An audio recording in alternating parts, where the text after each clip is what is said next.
त्यसले यस्तो मसा गरौँ कि भने केटी जिस्काउन लाग्छ है गाइज फोन गरेर मजा आयो यार त्यति टाढाबाट यहाँ कपाल काट्न आएको नि हल्का फाइदै भयो नि त। Hello guys welcome back to my अर्कोवाला ब्लग गाइज है। अघि नैको त्यो पुरालवाला ब्लग छुट्टै थियो फेरि त्यही बाटो म अङ्कल र म चाहिँ गइरहेछौँ गाइज केटी जिस्काउन त्यहाँ बजारमा। बाजेहरूले भाले ल्याएर पनि आइजानु भयो गाइज। ओ माई गड रातो भाले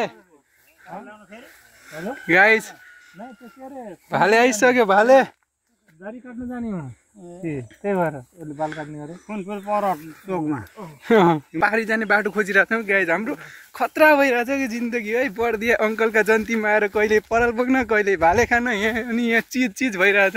म चाहिँ अङ्कलले त मलाई कहाँ पो लग्न लाग्नुभएछ आफ्ना बचपनका अङ्कललेकै गाइज पहिला यहीँ कता एउटा स्कुलमा पढ्नुहुन्थ्यो त्यति बेला लास्टै ड्यान्सर हुनुहुन्थ्यो अङ्कलले। केटाहरू पिट्ने गाउँमा थर्काउने भत्त उठाउने अरबारीमा जाने लुग्ने अनि खतरा भइरहेछ हाम्रो जिन्दगीमा है। हाम्रो अङ्कलको बचपनकै अड्डा हो आजभोलिको बाजेहरूको घर अनि अङ्कलको अड्डा। अब यहाँ पिसा फेरिदिने हो गाइज बाल होइन देख्नुहुन्न म छेकिदिन्छु यताबाट।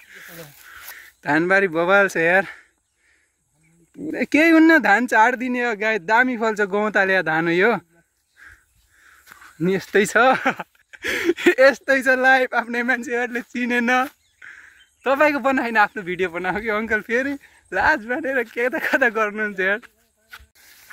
यत्रो अगाडि बढिसक्यौँ गाई चाहिँ हामीले त्यहाँ के गऱ्यौँ गहुँ चाडिदिउँ धान सान बाल काट्ने ठाउँ छैन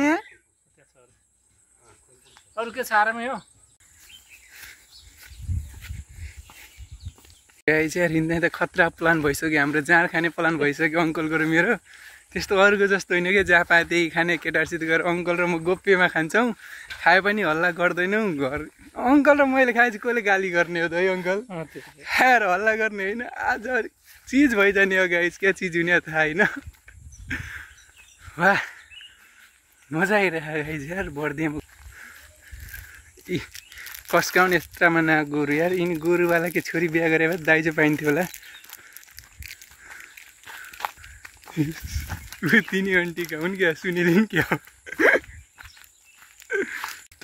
केटी जिस्काउन लाग्छौँ है गाइज फोन गरेर के हुन्छ अब केटी जिस्काउने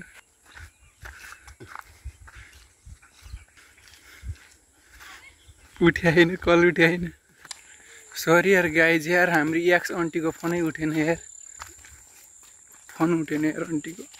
अङ्कल भन्नु न किन लाज मान्नुहुन्छ के भन्ने हो के गर्नुहुन्थ्यो अनलाइन के गर्नु माछा मार्थ्यो यस्तो तालमा खेल्थ्यौँ माछा होइन थारूहरूले सङ्घिया भन्ने दासी आउँथे राति गएर माछा ल्याएर आउँथ्यौँ धेरै त्यो भन्नु न केटी साथीहरू घाँस काट्न जान्थ्यौँ मसुरोबारीमा मसुरोबारी टनेर ल्याउने पुरै घाँस चोरेर कोही केटीहरू पनि हुन्थ्यो अझ मसुरो चोर्ने बेला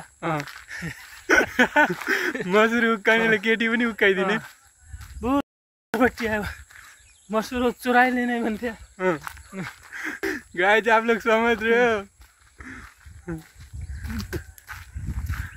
अङ्कलका टन्नै केटी साथीहरू थिए अङ्कल हाल त हिँड्थ्यौँ भन्नुहुन्थ्यो अघि त माथि छतमा फलेका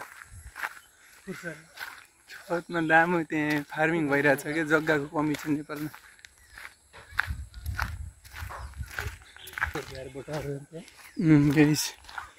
यो बढ्दै गोलाबर्दियाको नर्सरी हो जस्तो लाग्यो मलाई ठ्याक्क ग्रिन हाउस।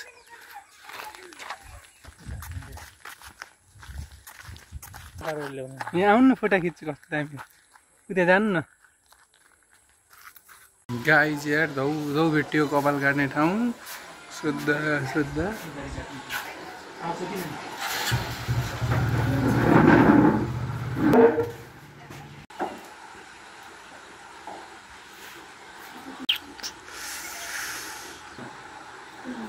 मजा आयो यार त्यति टाढाबाट यहाँ कपाल काट्न आएको नि हल्का फाइदै भयो नि त।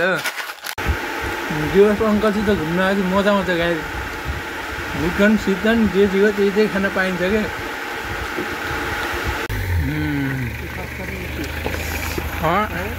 गाडी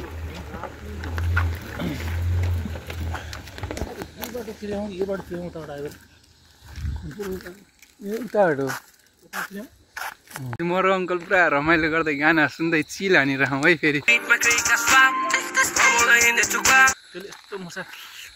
गरौँ कि भने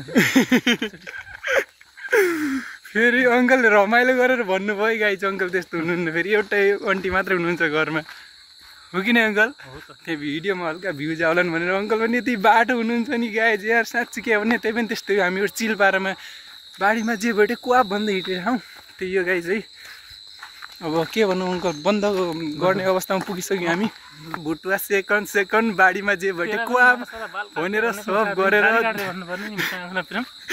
अङ्कल मजाएर दिन्थी दारी काट्ने भन्नु लाग्नुभएको छ तर दामी हो कि त्यहाँ दिदीले खोल्नु रहेछ एउटा सेलुन खतरनाक है कोहीको थिएन कि त्यही पनि मजा आयो गाई यस्तै भयो अङ्कलको प्याक स्याग हाम्रो ऱ्याप स्याप खाएर ट्याब के अरे अङ्कल ल गाइस सबजनालाई बाई माया लभ सपोर्ट पानी सब्जी के हुन्छ बन्डानी राजालाई चाहिँदैन रानी रक्सीमा हाल्दिन पानी बोल्दैछ गाजा र गाली पहिलेको एसिड र मले हामीसँग बोल्दै